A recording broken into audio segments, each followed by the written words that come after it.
All right, so I put out a community post last week asking if you had any questions about the channel or me or anything in wildlife related in general, and you delivered a lot of good questions. In fact, so many good questions, I'm actually have to make 2 videos like this. So don't worry if you didn't see your question answered in this video, it's coming. It just didn't fit into the theme of today. So today what I'm gonna do is I'm actually gonna take you with me, kind of a low pressure herping little expedition, and tell you a little bit about what got me into wildlife and stuff like that. So let's get started.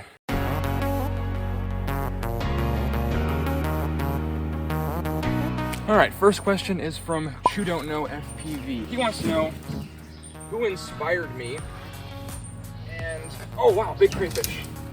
Hey buddy. Yeah, so who inspired me? In terms of wildlife, I would say I think anyone who makes wildlife content would probably say at some point Steve Irwin inspired them. Steve Irwin, a little bit of David Attenborough, also Mikey Bustos from Ants Canada. If you haven't seen Ants Canada, it's a really insane wildlife channel. I really love not just finding cool stuff like this out here, but also getting to tell really engaging stories about them. And I'm working on my storytelling. I'm hoping to improve, and I think a lot of you have really been patient with me about that. I'm really appreciative of that. Now he had a second question: where do I see the channel in 10 years? Frankly, I'll get into one of these stories later on, but frankly, if my lack of foresight through most of my life has told me anything, I cannot make any good predictions 2 years into the future, let alone 10. I'm gonna answer in the form of where I'd like to see the channel in 10 years, not where I think it's actually gonna go. I would like, from a purely surface level standpoint, I would love to see over 1 million subscribers. 10 years, I'd like to see 10 million, actually. I think in 10 years, if I haven't figured out YouTube by then, I'm never going to. If YouTube is still around, if this channel is still around, I'd like to see 10 million subscribers. I'd like to have a silver, gold, and diamond play button. From a mission standpoint, 10 years, I would like to be a lot more of an expert than I am now. So I've pretty much shifted my channel story. I want to document my journey and the lessons I learned along the way of going from where I am now. And I'm an enthusiast who knows things, but I'm not an expert, to an actual expert. Like, I want to be, in 10 years, I'd like to have a paper or 2 published, or have at least filmed in the wild some kind of phenomenon that is not been documented before in the wildlife world. And I would like to have enough connections and access to be able to explore any habitat around the world so that I can share some of literally the most insane wildlife with you. And I mean, ocean is included in that. Like, I would love to hop in one of these crazy deep water submarines and film in the Marianas Trench. Like, that is something I would like to see happen with the channel in 10 years. Isaac Gutierrez asked a really important question. What got me into wildlife? Is it something I was educated in, or was it a hobby turned into a lifestyle? This is a very big question that I've been, and to answer that, I have to tell you a little bit of a story. This is a story that I've been wanting to tell on this channel for a long time, but until you asked this question, Isaac, thank you for asking it, by the way, I didn't really have a good way to fit it in. And I think this will give you a lot of context to why I do everything that I do. Simply put, I don't know what got me into wildlife. I could give the basic answer of, well, I grew up watching Steve Irwin. I did, but I was hunting around for like little grasshoppers and, you know, isopods and things since the moment I could walk. I don't know what actually got me into wildlife to start, but I think that's kind of the reason why it's important. Wildlife is part of who I am. And see, I've been through a lot of different, trials and tribulation with wildlife, whether or not it's something I should do, whether I should be, more passionate about it or whatever. Growing up, I was bullied a lot for liking animals, but it really wasn't until college that I made a shift and was like, no, wildlife is something that I really need to be doing. See, I was always pretty good at school, and I was always interested in biology, but for me, biology was going out and flipping over rocks and stuff and finding all kinds of cool creatures. See, I grew up in a kind of financially unstable household. As an example, I don't think you can consider your family's finances healthy if a 5-year-old who doesn't even know what a mortgage is having nightmares about mortgage monsters, which look kind of like termites in the dream, actually, eating your house. things like that at a young age, they build these deep-rooted insecurities in you. So I'm this kid who's good at school. So to me, it's like, well, what do I go into career-wise? I'm good at school. I like biology, medicine. Makes a lot of money. I'll be comfortable, happy, and never have to worry about finances ever again. See, freshman year of college was, not even exaggerating, the worst year of my life. I think some of it was the transition to the college atmosphere was also, stressful. But the biggest thing was that I had a pure hatred for my classism. I had never hated school before, so this was a brand new experience, and I very much empathized with friends of mine who were the kind of people who would skip class and goof off, and I couldn't understand hating school until freshman year, and I couldn't figure out why.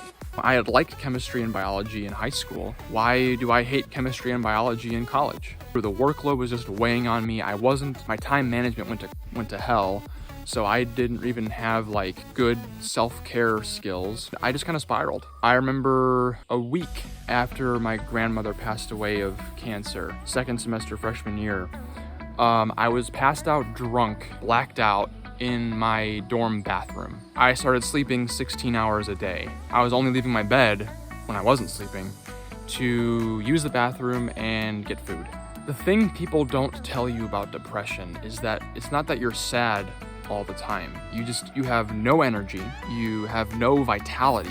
You literally don't feel alive. You feel like, on my worst days, the only thing that kept me alive, the only thing that kept me from hurling myself off the top floor balcony of my dorm was the fact that I was simply just too lethargic to get out of bed. The thing that broke me out of that was not therapy. It was, I got home for the summer and being away from school, being back in my groove, out here in my backyard, flipping over rocks and stuff again. And I felt like myself again, which gave me enough clarity of mind to kind of reframe the way that I thought about things. See, but it was at that moment where I'm like, the health field, that's not who I am. Who I am is somebody who gets outside and, flips boards and stuff over and catches snakes.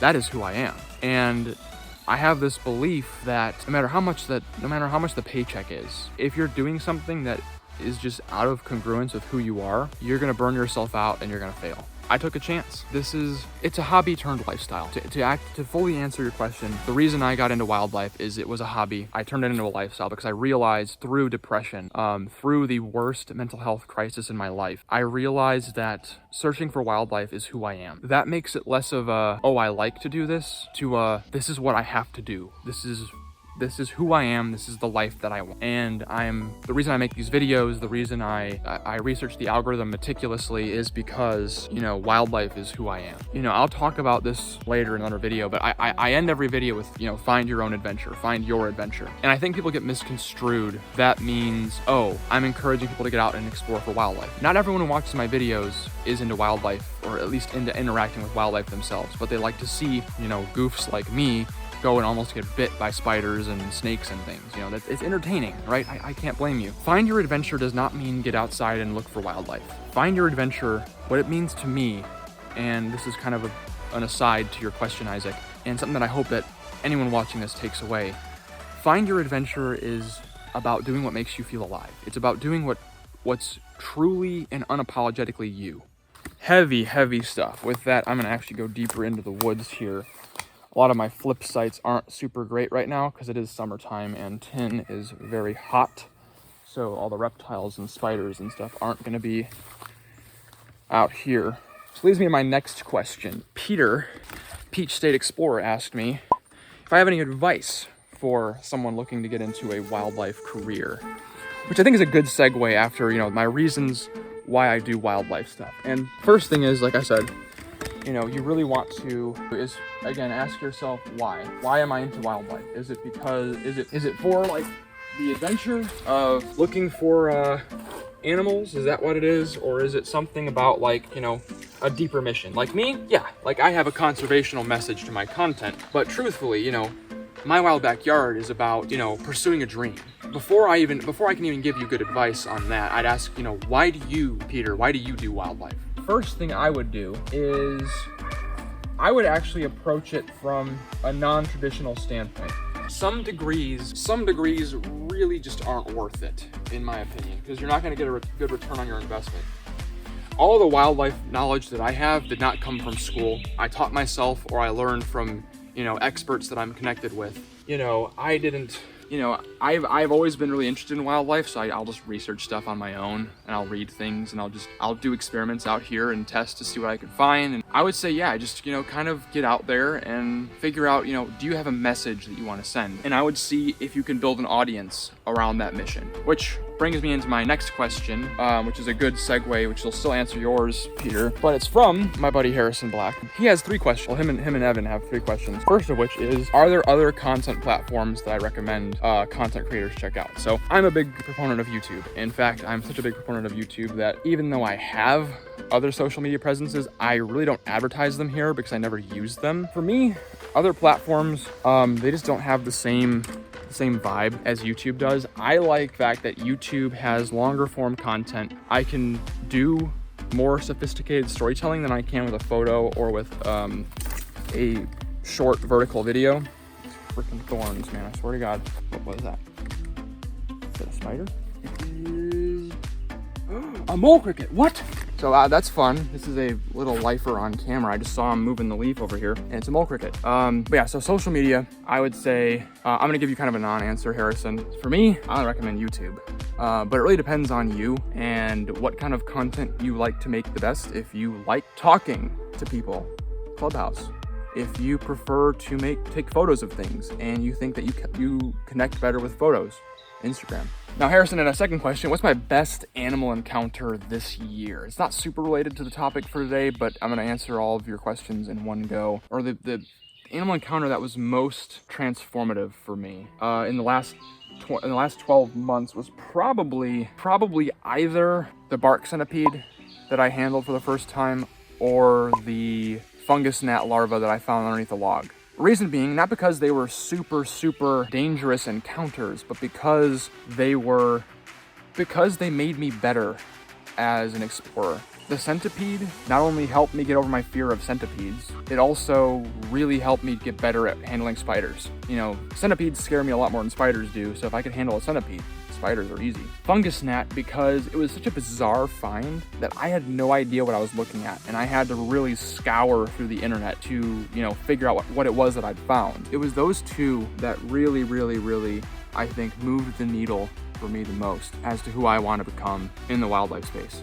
And to answer your final question, how do I get into the headspace for creating? I hate and love this question, and you're gonna hate and love the answer. I don't. For me, creating is always on. There are days where I am less motivated to create, and there are days where I'm more motivated to create, but more or less it is always on to some degree. I'm either thinking about how I'm going to present something, or I am actively doing it, which does result in me getting really tired and burnt out sometimes, and I have to like reset. But the headspace for creating always naturally comes back. I have to intentionally turn it off. So yeah, I know you hate that answer, but that's the truth. Last question today comes from Alan from Wild Encounters TV. And he has 2 questions. First and foremost, what motivates me to keep on editing? And the reason I saved this question for last is I feel like the rest of this video kind of answers it for you. But you know, the reason I continue to edit videos and post them on here is because this is what I want to do. This is the thing that I want to do with my life, and I know that as long as I keep showing up and editing these videos, that the needle will move. I know where I want to go. I know what it's going to take to get there, and I just need to show up and do the work. And editing videos is the work. Have I thought about hiring someone to edit for me? I've thought about it. I cannot afford it right now. I am making very little off of YouTube, and even though my rent is also very little, it's a very careful balance here to make sure that I can be self-sustaining while running a relatively small YouTube channel full time. But even if I could afford it right now, I don't think I am ready for an editor. And the reason being is a bit more philosophical than simply just practical. I am a student of YouTube as much as I'm a student of wildlife. Part of the game is editing videos and developing a style and, you know, really honing in videos that hold audience attention. If my audience retention graphs are a little bit better, if my video performance was a little bit better on average, and I could reliably replicate that with my editing methods and stuff, then yeah, I would consider making a procedure sheet for an editor and eventually hiring an editor. I think I have a ways to go and to grow as a creator, and I have to develop my craft a little more before, financially speaking or otherwise, I would even be in a position to look for an editor. Really appreciate all the great questions that I got. I also appreciate the support. Like I love interacting with a lot of you in the comments sections. I'm trying to share a lot more of my thoughts and actually me just being out here, and I'm looking to do more community driven videos like this as like midweek posts, because it's hard to add a lot of this stuff in when I'm making these adventure videos without them being just stupid long. So yeah, let me know in the comments below if this was something you actually enjoyed. So as always, you know, until next time, don't forget to get out there and find your adventure, and now you actually know what that means.